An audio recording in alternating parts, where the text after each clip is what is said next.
Hey guys, it's Nicole. I'm back with another video, and today's video is going to be about a book that's probably going to be it's going to be both hopeful and depressing at the same time. So if you're not in the headspace for that kind of book right now, it might be best to watch this video at another time.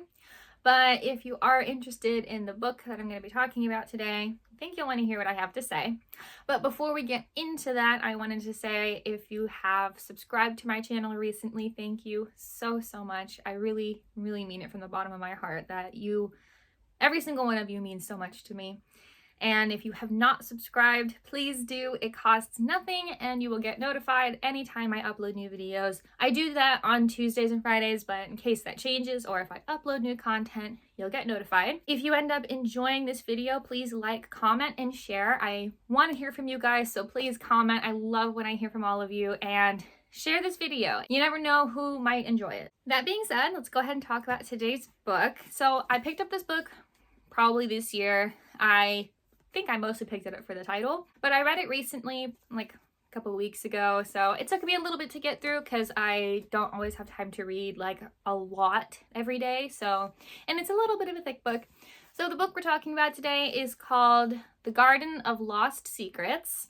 The author is Kelly Bowen, and this is historical fiction. So if you haven't watched my channel recently, or if you're new here at all, historical fiction is one of my favorite genres. I really love reading all kinds of historical fiction.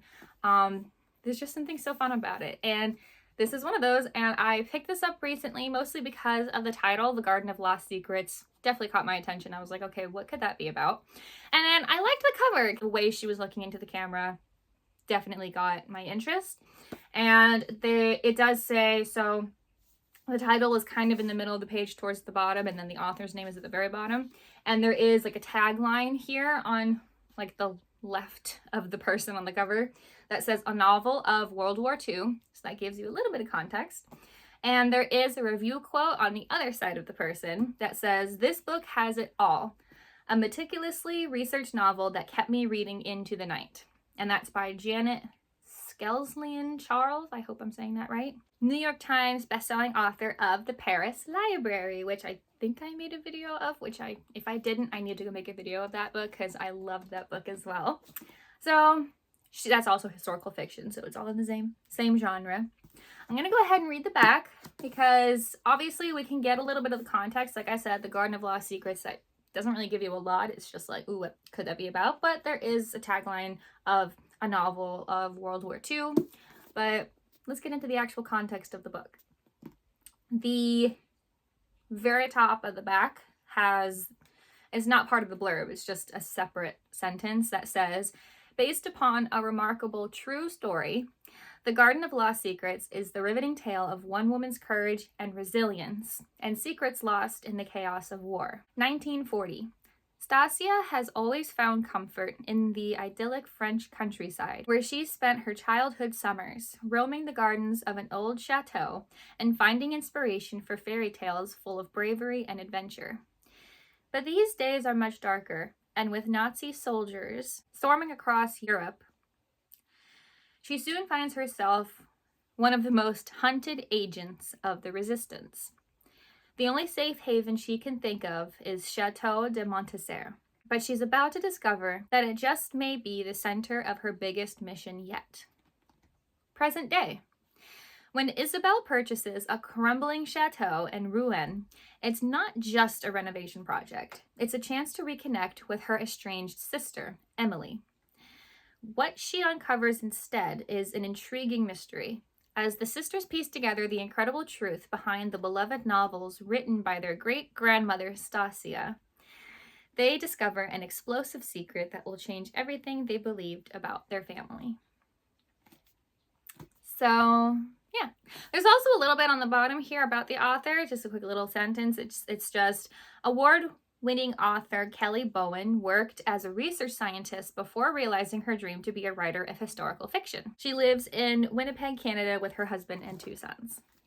So there's a little bit about the author and a little bit about why she's into historical fiction and history in general. So that's what the book is about, and I love that. I love when there are stories written based on true events, especially events that most people probably haven't heard of, and this is a really good one. It's just really fun to read books about, even if they're fictional accounts of real events that happened in history, because it's usually like forgotten stories that most people haven't heard, and I think that there's so many stories out there that deserve to be heard. So I loved reading this book. Obviously, it's about the Nazi occupation of France in the 1940s, and it can get a little dark. There are some scenes in this book that are described that are pretty disturbing, if I'm being completely honest. But in general, it was such a good read. I was captivated the whole time. I really wanted to know what happened to them. And, you know, because Stasia is not the only character in this book. There is a boy who's involved. His name is Nicholas.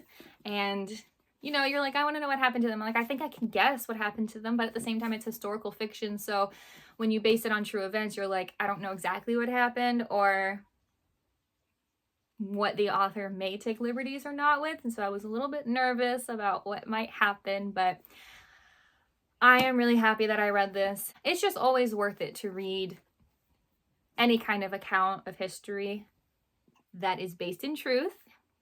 This does take certain liberties in the fact that it is called historical fiction. So there are some like made up things, like specific conversations, like maybe those didn't happen, or maybe there are some characters that aren't real people, like weren't real people, but were created for the purpose of telling the story in a good way. So it's important to differentiate that, because while this is not like a history book and it's like, oh, you can read this and go, yeah, this is all exactly what happened, it is still accurate in the sense that it was based on a true story. And so the idea, the concept, the overall outcome is accurate.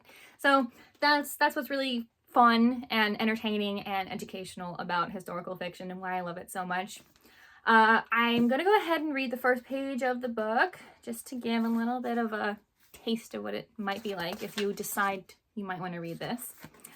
So each chapter starts with the word chapter and then the number, whichever chapter you're on, and then the character whose perspective we're hearing from, because we get, I think it's about 3 perspectives. We get Stasia's perspective, we get Nicholas's perspective, and they're from 1940.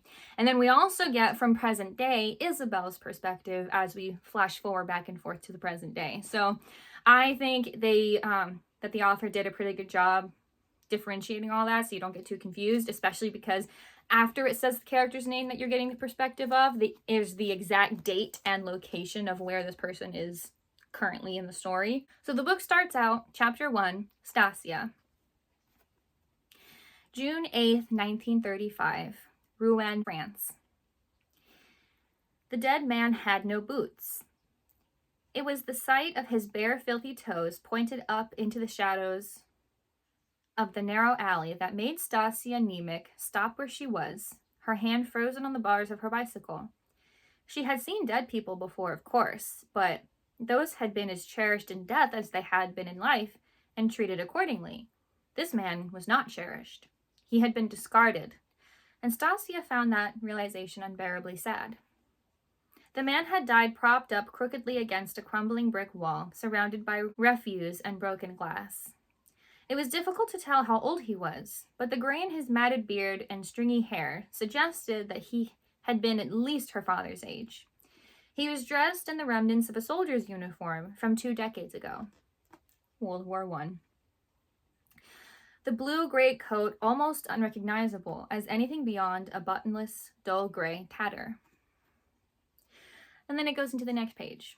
So, like I said, it does start out a little bit sad, a little bit of a bummer, but it's a really good read. It was incredibly entertaining. I literally couldn't put it down every time I picked this book up to read a little bit, because like I said, I didn't have time to read like a bunch at a time, but every single time I picked it up to read, I didn't want to put it down. So it definitely had my attention the entire time. There was always something going on. And I think what was really beautiful about the book was that even though there were a lot of moments of despair, hopelessness, it wasn't complete hopelessness. There was still something in the characters, even Stasia, the one who goes through the most of the horrible things, that was still hopeful. That still gave you reason to hope that there would be a happy ending at the end.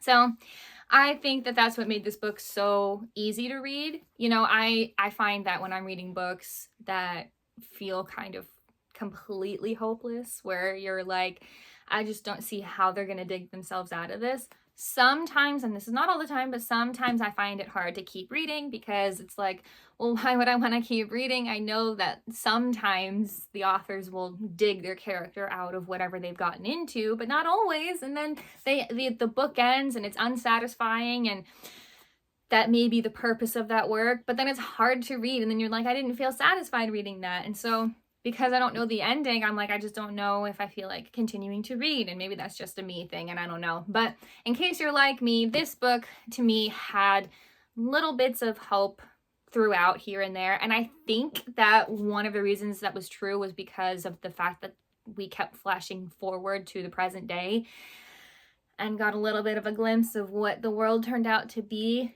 after what happened to Stasia and Nicholas. So it kind of gives you a little bit of hope, like, okay, so no matter what happens, at least things turned out okay here. You know, it's not too bad.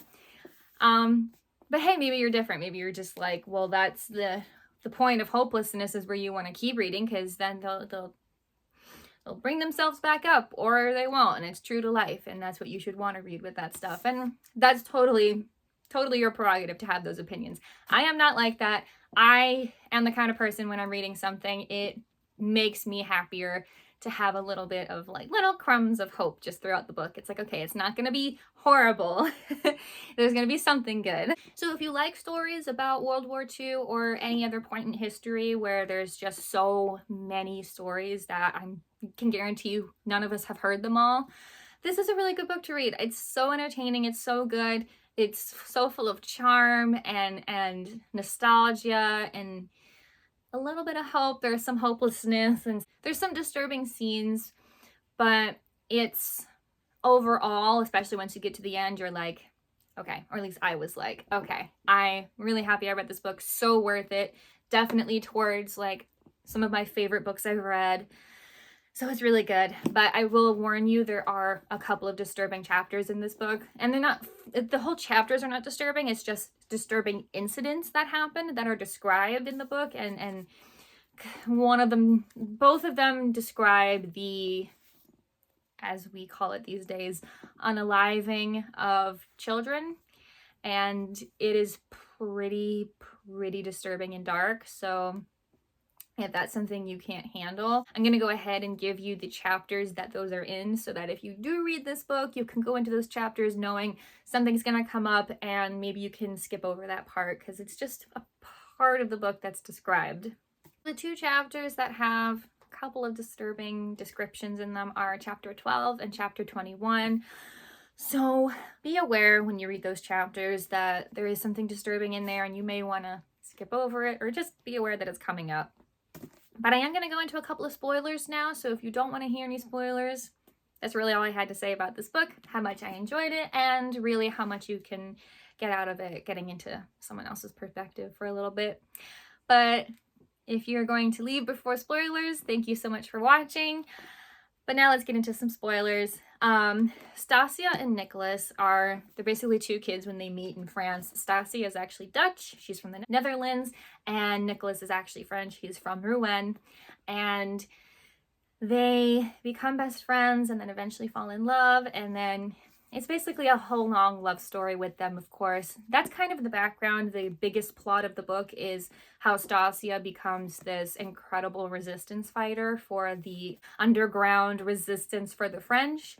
And it's a very heartbreaking story, but so good. And it's just always impressive reading stories like this, because even though this person, Stasia, who we read, whose perspective we get in this book, is a fictitious person, she's based on someone real. She's based on real events. And so even if the real person who did certain brave acts, courageous things, didn't do it exactly as they did in the book, that's still incredible to think that there was someone in history that was as brave as this character is and as determined to basically drive the Nazis out of France. And it's an incredibly heartbreaking but amazing story that is just so good. I could not put it down. And having Stasia's and Nicholas's romance throughout the book as like a little bit of a story on the back burner was also a little bit of a like, ooh, are they gonna get together? Are they both gonna live? Like, what's gonna happen? They do live, they do get together. They are the grandparents of the two girls on the back of the book, Isabel and Emily. I also just loved how, you know, it's kind of alluded to on the back here that Isabel and Emily feel so connected to the chateau that is talked about in the 1940s and present day because of their great-grandmother, Stasia, who's obviously our Stasia. Like, that's not a secret that is... It's not a big spoiler because it's on the back of the book. I love how it's alluded to how they are on the verge, on the cusp of discovering such a big secret for their family. But I kind of love that they actually never find a way to prove for sure that their great-grandmother Stasia was the same Stasia that we read about in this book, who she went under the code name Briar Rose. They were never able to definitively prove that it was her, that it was their great-grandmother. And I loved that because even though it's so satisfying to know, like, wow, what a true hero she was, like, she did a lot of things. Stasia did and does a lot of things in this book that she is not proud of, that she wishes wasn't her, that she honestly kind of attributes to Briar Rose as a separate person. She's like, that's not me, that's Briar Rose, because the things she's doing are so horrific, but it's in the interest of driving the Nazis out of France and winning the war. And so, but she doesn't want anyone to know that that was her. Even when Nicholas finds out, she's like, I never wanted you to know. I thought you were dead. They both thought they were dead. It was a whole other thing. And I don't know how you could love me knowing that I did these things. And he's like, we both did horrible things. It was war. Like, we didn't have a choice. There was a lot of things that everybody did that they're not proud of, that everybody had to make choices. And it kind of just feels right for Stasia that her great-granddaughters were never able to definitively prove that it was her, because that's not how she wanted anyone to see her. So it just kind of felt right for her that they were never able to prove it. And they suspect, because of certain clues that were like, it just kind of makes sense that it was her, but nothing that actually proved it, no actual evidence. So it was just kind of perfect that the granddaughters had a thought that maybe it was her, and they actually admired her, and it was like she was this incredible fighter who did these amazing things in honor of France. So for her granddaughters, it was like this amazing thing, but at the same time, it's great that it's not proven for Stasia, because she didn't want anyone to know. She thought that she was doing these horrible, horrible things. And it's kind of great for her that they never found out. And so I did love that. That was kind of satisfying to me. I was like, oh, they're going to prove that it was her, and then it's going to be this whole thing. And they didn't. So that kind of surprised me, and I really liked that. But those are really the couple of spoiler-like things that I really enjoyed about the book. There's a lot of like spy stuff and undercover work that is actually really fun to read when you take it out of the context of the horrific actual events it's based on. That makes it so much fun to read. And it's a really good one. So I do highly recommend it, especially if you're into historical fiction. And if you're not into historical fiction, I still think it's an enjoyable book anyways. I think it's 100% worth giving it a shot. So that's really all I had to say on this book. I hope you guys go check it out, or if you have already read it, let me know in the comments what you guys thought. It's definitely one of my favorite books. I'm so happy I read it. Some things were disturbing about it, but I'm okay. I got through it. But let me know what you guys think. If you've read it, let me know what you guys think in the comments. I would love to hear your thoughts. But that is all for this week's video. Thank you so much for watching, and I will see you all in the next video.